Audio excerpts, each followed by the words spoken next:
अगर मैं एनसीपी की बात करूं तो एनसीपी पर भी करीब करीब 70,000 करोड़ रुपए के घोटालों का आरोप है। महाराष्ट्र स्टेट कोऑपरेटिव बैंक घोटाला, महाराष्ट्र सिंचाई घोटाला, अवैध खनन घोटाला, इनकी लिस्ट भी बहुत लंबी है। अजित दादा चक्की पिसिंग पिसिंग पिसिंग एंड पिसिंग। भारतीय जनता पार्टी पूरे देश में जिस प्रकार की राजनीति करना चाहती है, दबाव की राजनीति, दहशत की राजनीति, केंद्रीय जांच एजेंसी का मिसयूज करके जो करना चाहते हैं वो कर ले। शिवसेना को तोड़ दिया है, एनसीपी को कल तोड़ दिया है। नमस्कार, आप देख रहे हैं पंजाब केसरी टीवी। मैं हूं आपके साथ रिद्धि गौतम।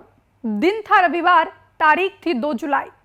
छुट्टी के दिन सब आराम से मॉनसून का आनंद ले रहे थे घर बैठकर। किसी ने सोचा भी नहीं था कि महाराष्ट्र की सियासत में रविवार के दिन इतना बड़ा उलटफेर होगा। लेकिन कहते हैं ना कि होने का कोई नहीं टाल सकता। हुई है वही जो राम रचि रखा, और हुआ भी ठीक वैसा ही। महाराष्ट्र की राजनीति के चाणक्य कहे जाने वाले शरद पवार अपनी ही घर की राजनीति में फेल हो गए। और हुआ ऐसा कि शरद पवार के भतीजे अजीत पवार 53 में से 40 विधायक को अपने पाले में करके पूरी एनसीपी ही लेके उड़ गए। चाचा डाल डाल तो भतीजा पात पात। महाराष्ट्र में 2 जुलाई को बड़ा सियासी उलटफेर देखने को मिला। राष्ट्रवादी कांग्रेस पार्टी एनसीपी नेता अजीत पवार रविवार को एकनाथ शिंदे के नेतृत्व वाली सरकार में बतौर डिप्टी सीएम शामिल हो गए हैं। उनके साथ एनसीपी के 8 अन्य विधायकों ने मंत्री पद की शपथ ली। शपथ ग्रहण समारोह के बाद अजीत पवार ने एनसीपी पर दावा ठोक दिया और कहा कि एनसीपी अब हमारे साथ है, हम एनसीपी के रूप में शामिल हुए हैं। एनसीपी के नाम और चुनाव चिन्ह हमारे पास है और हम एनसीपी के नाम और चुनाव चिन्ह के साथ चुनाव लड़ेंगे। महाराष्ट्र की इस घटना से विपक्षी एकता में खलबली मच गई। सबसे बड़ी बात है कि प्रफुल्ल पटेल को शरद पवार का राइट हैंड माना जाता है। यहाँ तक कि पटना के विपक्षी नेताओं की बैठक में शरद पवार के साथ प्रफुल्ल पटेल की भी मौजूदगी थी। लेकिन जब प्रफुल्ल पटेल भी उचित दादा के साथ एनडीए का दामन थाम लिया तो ये सबसे बड़ा झटका था। शरद पवार के लिए जिस तरह से पहले शिवसेना में 2 फाड़ हुआ था, ठीक उसी तरह से एनसीपी के साथ भी हुआ। लिहाजा महाराष्ट्र में बीजेपी के लिए 2014 का चुनाव जीतना और भी आसान हो गया। पवार बनाम पवार की सियासी जंग में छोटे पवार ने बाजी मार दी। लिहाजा नौबत यहां तक आ गई कि पार्टी के साइन और सिंबल शरद पवार के पास रहेगा या नहीं, इस पर संकट मंडरा रहा है।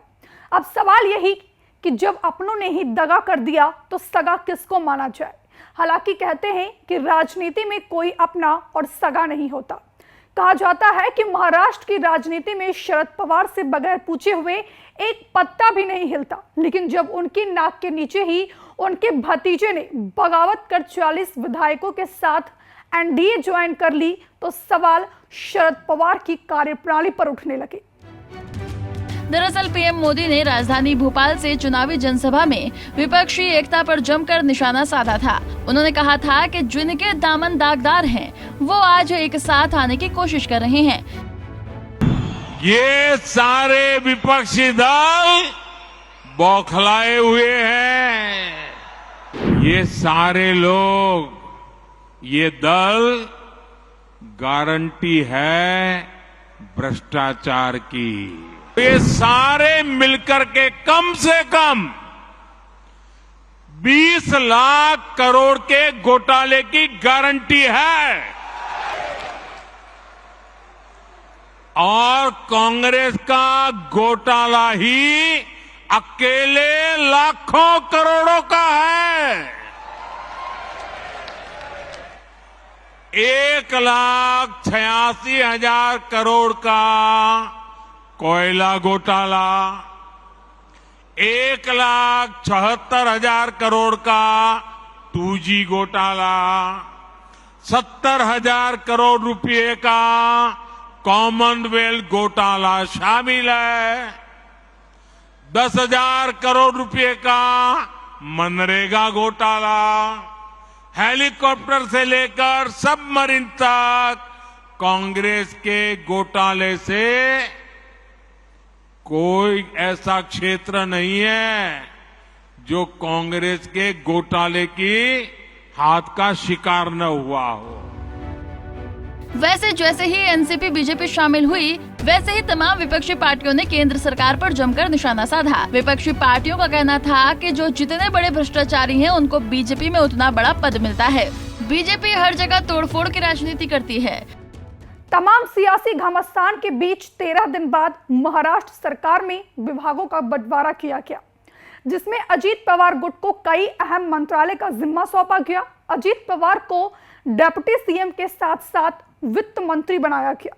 उनके तमाम 9 मंत्रियों को क्रीम मंत्रालय दिया गया। यहां तक कि अजीत गुट को सत्ता में हिस्सेदारी देने के लिए बीजेपी को 6 मंत्री पद छोड़ने पड़े और शिंदे गुट से भी 5 मंत्रालय छीन लिए गए। जिसके बाद अब सवाल ये उठता है कि महाराष्ट्र में 105 एमएलए वाली बीजेपी ने क्यों इतना बड़ा त्याग किया? क्या है इसके पीछे की रणनीति? दरअसल कल यानी कि 14 जुलाई को महाराष्ट्र सरकार में विभागों का बंटवारा किया गया। कई फेरबदल भी किए गए। अजीत पवार और उनके साथ शपथ लेने वाले 8 एनसीपी विधायकों को 12 दिन चली खींचतान के बाद आखिरकार शुक्रवार को मंत्रालय मिल ही गए। आइए जानते हैं कि आखिरकार किसको कौन सा मंत्रालय सौंपा गया। अजीत पवार उप मुख्यमंत्री वित्त और योजना विभाग, छगन भुजबल खाद्य एवं नागरिक आपूर्ति, हसन मुशरीफ चिकित्सा शिक्षा और विशेष सहायता, धर्मराव अत्राव खाद्य एवं औषधि प्रशासन, अदिति तटकरे महिला और बाल विकास, संजय बंसोड़े खेल और बंदरगाह विकास, अनिल पाटिल राहत पुनर्वास और आपदा प्रबंधन, दिलीप वलसे पाटिल सहकारी, अनिल पाटिल राहत और पुनर्वास आपदा प्रबंधन। वहीं अजीत पवार बगावत के बाद कल पहली बार चाचा शरद पवार से मिलने पहुंचे। ऐसा माना जा रहा है कि अजीत अपनी चाची प्रतिभा पवार शरद पवार की पत्नी से मिलने गए थे, जिन्हें एक सर्जरी के बाद 14 जुलाई को अस्पताल से छुट्टी मिली है। तमाम सियासी घमासान के बीच अब सवाल ये उठता है कि जो देवेंद्र फडणवीस कहते थे कि अजीत दादा चक्की पीसिंग एंड पीसिंग, लेकिन बीजेपी में शामिल होने के बाद क्या कहेंगे? लोटस खिलिंग एंड अजीत दादा कुर्सी संभाली। फिलहाल के लिए इतना ही। देखते रहिए पंजाब केसरी टीवी। नमस्कार। हमसे जुड़े रहने के लिए हमारे YouTube चैनल को सब्सक्राइब करें और नई वीडियो की नोटिफिकेशन के लिए बेल आइकॉन को दबाएं।